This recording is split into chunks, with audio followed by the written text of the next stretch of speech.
What's up, YouTube? G's Mikey here, and today I'm going to talk about a specific baseball card, my 1952 Topps Mickey Mantle rookie card, and how I ended up purchasing it. Um, I've been collecting, or I started collecting vintage baseball cards about 6 years ago. Whatever year the Beckett that I have right here dates, I pretty much bought this Beckett when I started buying baseball cards again, which is camera July of 2012. So that's a solid 6 years or so, maybe a little bit longer than that. I found my childhood baseball collection in the garage of my parents' house when I was cleaning it, and I went through it. I enjoyed every minute of it actually, and it just brought back a lot of memories. A lot of it was from the quote-unquote junk years.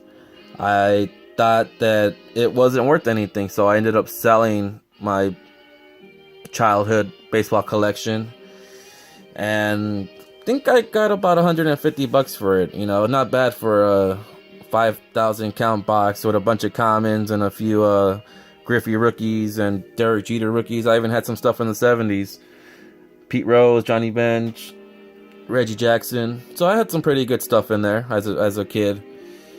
I ended up using that money to buy myself a Sandy Koufax 66 Topps card, and I was pretty damn stoked about that. And that card led to a Roger Maris baseball card, into a Yogi Berra, and next thing you know, I started collecting baseball cards again. Just got back into the hobby. A couple years ago, I suffered a back injury at work, and it put me out of, let's just say I was in bed for about over a year and a half.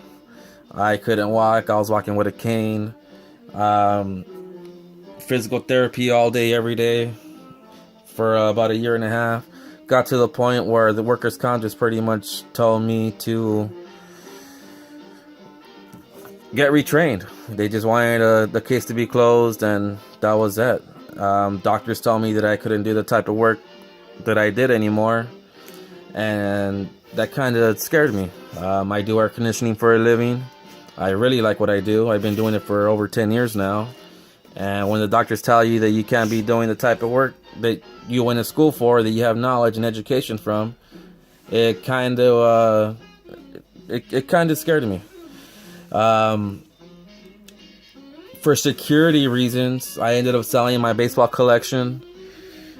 For that reason, I had a lot more stuff back then than I do now. These 7 cards that you see in front of me are the only cards that I kept from that collection that I originally had. And I had a lot of stuff. Most of my sets were completed. I had the ones that weren't completed were 90%. I had about 10 cards of Jackie Robinson, a couple rookies.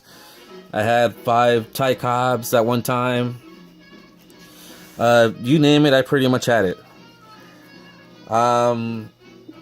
Not gonna discuss how much exactly I paid, or I sold my baseball collection, but I got some really good money out of that. I didn't think I was gonna go back to work as quickly as I did, actually. So as I started getting a steady paycheck after the retraining voucher, going to school and working 2-3 hours at a part-time at my old job, I started getting somewhat of a steady paycheck, and had some money left over, and I ended up buying this with it. Now, I really don't know what to say about that. You know, I don't recommend anybody selling their baseball collection, only because I worked so hard on it. And keep in mind, 6 years of collecting vintage is a long time, a very long time. So you could only imagine the size of my collection back then. And on a good note, at least something good came out of it. I picked up a card I've always wanted to own, and not many people get the chance to actually hold this baseball card. Yes, it's altered, but it's great eye appeal, you know, front and back. That's one of the reasons why I was interested in this card, and I actually got a really good offer on it, or I gave him a really good offer, and we compromised on the price, and I actually got a good price, a good deal on it. amazing deal on it. This fella had two of these. The other one was graded 5. And yeah, he was just asking a 6-figure number for that one. So, I don't got that type of dough. But yeah, that's how I got this Mickey Mantle card. Like I said, I don't recommend you guys selling your vintage collection. But if you do decide, it really doesn't hurt anything, because you can always buy it back slowly. I started rebuilding my baseball collection again, actually, late last summer. And I'm pretty excited how far I've gone so far in 6 months.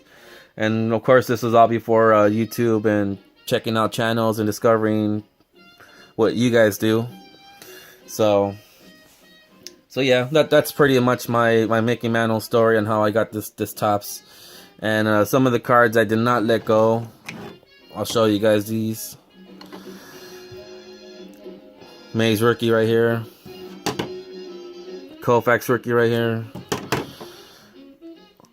I actually had 3 Lou Gehrig's, but this is the one I kept only because this is the only one of 3 that had sharp corners. And yeah, I'm not gonna find another card like this in this grade for what I paid for that. And then Cy Youngs that I've always wanted as a kid, so I definitely couldn't get rid of these. And this Joe DiMaggio. I had another one that was graded. I actually had 2 of them that were graded from the Leaf, but I ended up selling those. But yeah, I ended up selling 98% of my collection except for these 7 cards. I guess that would be 99% or 99.5% maybe. Whatever. If you're good at math, you can let me know. And that's my story. Anyways, go create a good day. See y'all later.